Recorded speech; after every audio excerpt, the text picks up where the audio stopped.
Hello guys, आज हम बात करने वाले हैं एक ऐसी कंपनी के बारे में। आप लोगों को इस वीडियो में बताने वाला हूं जो टाटा ग्रुप से जुड़ी हुई है और उसका रिजल्ट आया है आज के दिन। तो रिजल्ट कैसा आया है वो आप लोगों को बताऊंगा। सबसे पहले कंपनी कौन सी है वो आप लोगों को बता देता हूं। तो कंपनी का नाम है टाटा इन्वेस्टमेंट कॉरपोरेशन ऑफ मतलब लिमिटेड। तो ये कंपनी का नाम है और यहाँ पर आप लोग कंपनी का रिजल्ट किस क्वार्टर का आया है तो Q4 FY21 का आया है यहाँ पर से रिजल्ट। तो आप लोगों को ये चीज़ ध्यान में रखनी है। और आप लोग जो टाटा ग्रुप में सारे के सारे शेयर्स को आप लोग इन्वेस्ट करते हो या आप लोग नज़र रखते हो तो इस शेयर के ऊपर भी ध्यान रखना होगा। और आप लोगों को जो रिटेल इन्वेस्टर्स है ना, बहुत ही कम इन्वेस्टर है जिन जिन लोगों ने इस कंपनी में इन्वेस्ट करके रखा हुआ है। ठीक है, अभी हम बात कर लेते हैं यहाँ पर से जो कंपनी का रिजल्ट कैसा आया है वो आप लोगों को इस वीडियो में बताने वाला हूँ। कौन कौन सी चीज़ें बताऊँगा, जैसे कि यहाँ पर से कंपनी ने डिविडेंड दिया है कि नहीं, डिविडेंड दिया है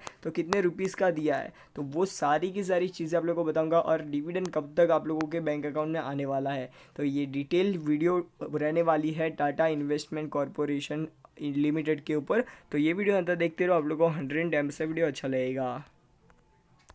तो यहाँ पर हम आ चुके हैं फाइल के ऊपर और यहाँ पर आप लोग डेट देख सकते हो 27 अप्रैल 2021। और यहाँ पर से सबसे पहले पेज में आप लोगों को देखने को मिल जाता है डिविडेंड की अनाउंसमेंट डायरेक्टर ऑफ बोर्ड्स के द्वारा, मतलब बोर्ड ऑफ डायरेक्टर्स के द्वारा। और यहाँ पर आप लोग देख सकते हो डिविडेंड 24 रुपये का देने की बात चल रही है। और इसको अप्रूवल ऑलमोस्ट मिल ही चुका है और जो आप लोगों के अकाउंट में आई जाएगा। और जिन लोगों ने भी इस कंपनी में tata-investment.com इनकी वेबसाइट है और कंपनी आप लोग देख सकते हो टाटा इन्वेस्टमेंट कॉरपोरेशन लिमिटेड करके ये कंपनी है। अभी इसके रिजल्ट की परफॉर्मेंस यहाँ पर हम क्वार्टर एंड क्वार्टर बेसिस पर और उसके साथ से ईयर ऑन ईयर बेसिस पर देखेंगे। तो क्वार्टर एंड क्वार्टर बेसिस पर ये सारा का सारा रिजल्ट आप लोग देख सकते हो और यहाँ पर से ईयर ऑन ईयर बेसिस पर भी हम कंपेयर करेंगे। ठीक है, तो यहाँ पर सबसे पहले ही बात कर लेते हैं। तो ये स्टैंड अलोन रिजल्ट है। ठीक है, ये स्टैंड अलोन और इसमें जो कंसोलिडेटेड रिजल्ट ये दोनों देखेंगे हम। सबसे पहले यहाँ पर सब लोगों को देखने को मिल जाता है रेवेन्यू फ्रॉम ऑपरेशन। ये कंपनी ने जो रेवेन्यू किया है कितना रेवेन्यू किया है, तो यहाँ पर से टोटल इनकम की बात की जाए तो टोटल इनकम है, ये सारी की सारी जो अमाउंट है ना वो करोड़्स में है, वो चीज़ याद रखना, करोड़्स के अंदर है। यहाँ पर आप लोग देख सकते हो। ठीक है, तो ये चीज़ याद रखनी है। अभी पिछले साल के सेम क्वार्टर में यहाँ पर मतलब 2020 के मार्च क्वार्टर में यहाँ पर कंपनी ने कमाया था 14.11 करोड़ रुपीस इसने कंपनी ने कमाया था।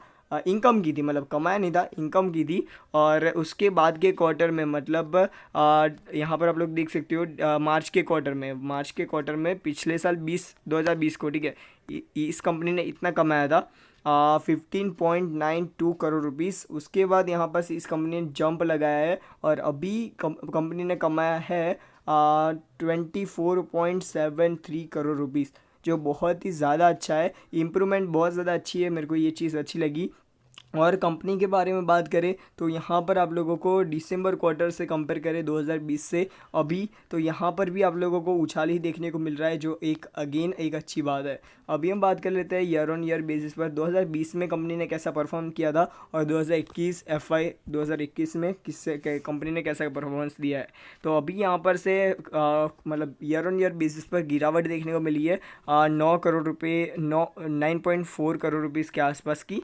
ये चीज़ आप लोगों को ध्यान रखनी है। वो भी हम बात कर लेते हैं एक्सपेंसेस के बारे में। तो एक्सपेंसेस भी यहाँ पर आप लोग देख सकते हो। एक्सपेंसेस यहाँ पर क्वार्टर एंड क्वार्टर बेसिस पर आप लोग देखोगे तो गिरावट देखने को मिली है। और पिछले साल सेम ईयर में, मतलब पिछले साल सेम क्वार्टर में 4.92 करोड़ का एक्सपेंस हुआ था कंपनी को। और अभी की बात करें, इस क्वार्टर की बात करें तो 4.58 करोड़ रुपीज़ का एक्सपेंस हुआ है इस कंपनी को। ठीक है, तो ये भी चीज़ बहुत ज़्यादा अच्छी है, ये चीज़ भी मेरे को अच्छी लगी। तो यहाँ पर अभी ईयर ऑन ईयर बेसिस पर बात कर लेते हैं। तो ईयर ऑन ईयर बेसिस पर भी यहाँ पर एक्सपेंस की बात की जाए तो ऑलमोस्ट फ्लैट ही है। एक्सपेंस 2021 के अंदर 20 लाख का घटा है, मतलब 20 लाख एक्सपेंस कम किया है, जो कंपनी के लिए अच्छी बात है। ठीक है, तो ये भी चीज़ अच्छी है एक कंपनी के लिए। और उसके साथ साथ यहाँ पर से profit before tax, profit after tax अभी हम देखते हैं तो प्रॉफिट आफ्टर टैक्स ही डायरेक्टली देख लेते हैं, टैक्स बैक्स काट के। तो यहाँ पर से आप लोगों को टैक्स काट के इस कंपनी का जो प्रॉफिट है वो बच जाता है 16.51 करोड़ का इस साल का, मतलब इस क्वार्टर का। और पिछले साल सेम क्वार्टर में यहाँ पर से 10.68 करोड़ रुपीज़ का इस कंपनी ने प्रॉफिट किया था। तो ये चीज़ याद रखना, प्रॉफिट बिफोर टैक्स की यहाँ पर बात चल रही है। और उसके साथ साथ क्वार्टर एंड क्वार्टर बेसिस पर यहाँ पर ऑलमोस्ट प्रॉफिट है वो डबल हो चुका है प्रॉफिट आफ्टर टैक्स, ठीक है। तो ये भी आप लोगों को चीज़ ध्यान में रखनी है। और ईयर ऑन ईयर बेसिस की बात की जाए तो इसमें आप लोगों को 10 करोड़ रुपए की, ऑलमोस्ट अप्रोक्सीमेट 10 करोड़ रुपए की गिरावट देखने को मिल रही है। अभी हम बात कर लेते हैं कंपनी अदर एक्सपेंसिव्स की बात कर, मतलब अदर कंप्रिहेंसिव इनकम की बात कर लेते हैं। उसमें टोटल कंप्रिहेंसिव इनकम की बात कर लेते हैं। तो टोटल कंप्रिहेंसिव इनकम की बात करें तो कंपनी, देखो यहाँ पर सब लोगों में दिखा दूँ, यहाँ पर कहाँ गया, ओके। तो यहाँ पर ये 2021 का डेटा है, मार्च क्वार्टर, 2020 मार्च क्वार्टर और 2031 मार्च क्वार्टर, ठीक है। ये चीज़ याद रखनी है, थोड़ा अलग कर दिया इन लोगों ने। तो यहाँ पर टोटल कंप्रिहेंसिव इनकम की बात की जाए तो ईयर ऑन ईयर बेसिस पर पहले माइनस 1952.74 करोड़ रुपीज़ का इसका माइनस में चल रहा था। और अभी की बात की जाए इसका प्लस में 1327 करोड़ रुपीज़ का प्लस में प्रॉफिट चल रहा, मतलब नेट इनकम, मतलब इनकम चल रही है, जो बहुत ज़्यादा अच्छी बात है। ये मेरे को बहुत ज़्यादा सही चीज़ लगी। अभी हम बात कर लेते हैं क्वार्टर एंड क्वार्टर बेसिस पर गिरावट देखने को मिली है, वो आप लोग देख सकते हो। और उसके साथ साथ ईयर ऑन ईयर बेसिस की बात करें तो ईयर ऑन ईयर बेसिस पर एकदम से, मतलब हम लोग सोच भी नहीं सकते इतना ज़्यादा बड़ा ये उछाल देखने को मिला है। ये उछाल क्यों देखने को मिला है, जो यहाँ पर ये आप लोग देख सकते हो, ये उछाल इसी की वजह से देखने को मिला है यहाँ पर, ओके।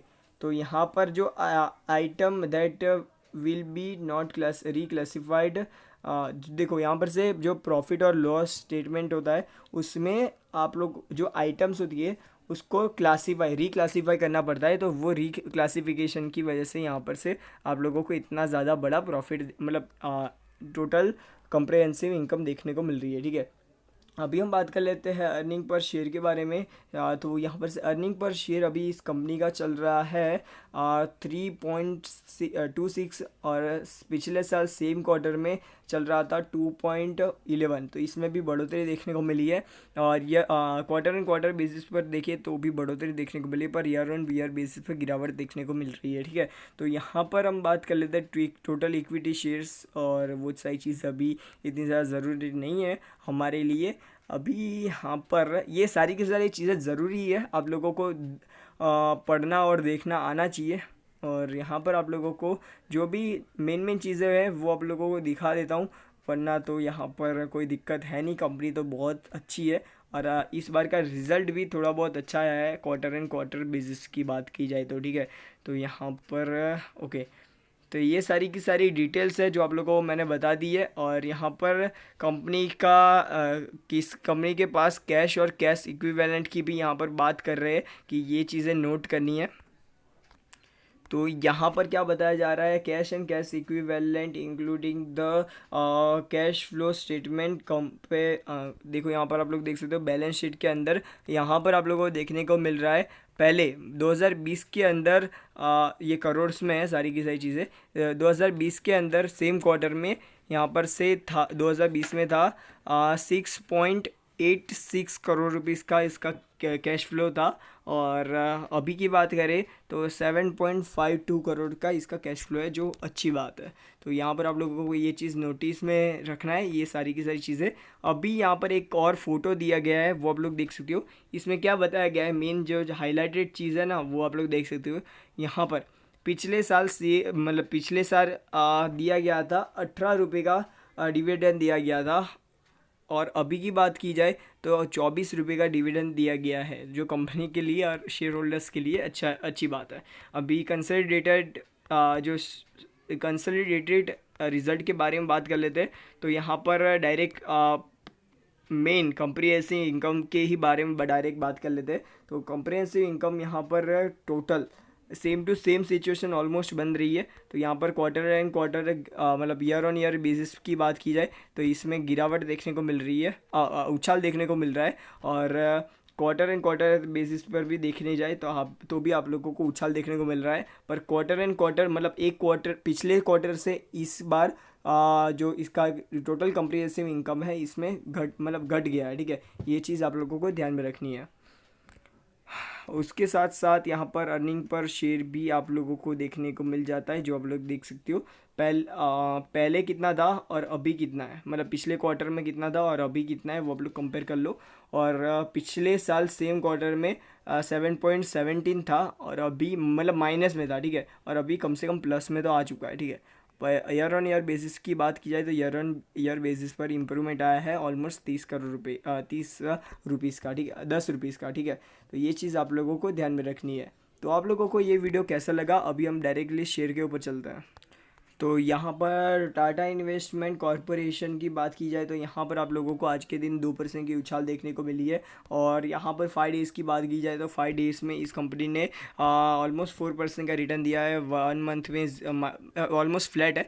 और 6 मंथ की बात की जाए 21% का रिटर्न, और उसके साथ साथ 1 ईयर की बात की जाए 37% का रिटर्न। और कंपनी ने 5 ईयर में 100% का रिटर्न दे दिया है, 108% का रिटर्न। कंपनी का मैक्सिमम चार्ट रिटर्न की बात करें तो कंपनी का जो डेटा है जनवरी 6 से लेकर जनवरी 6 1999 से लेकर अभी 27 अप्रैल 2021 का डेटा में यहाँ पर बताया गया है।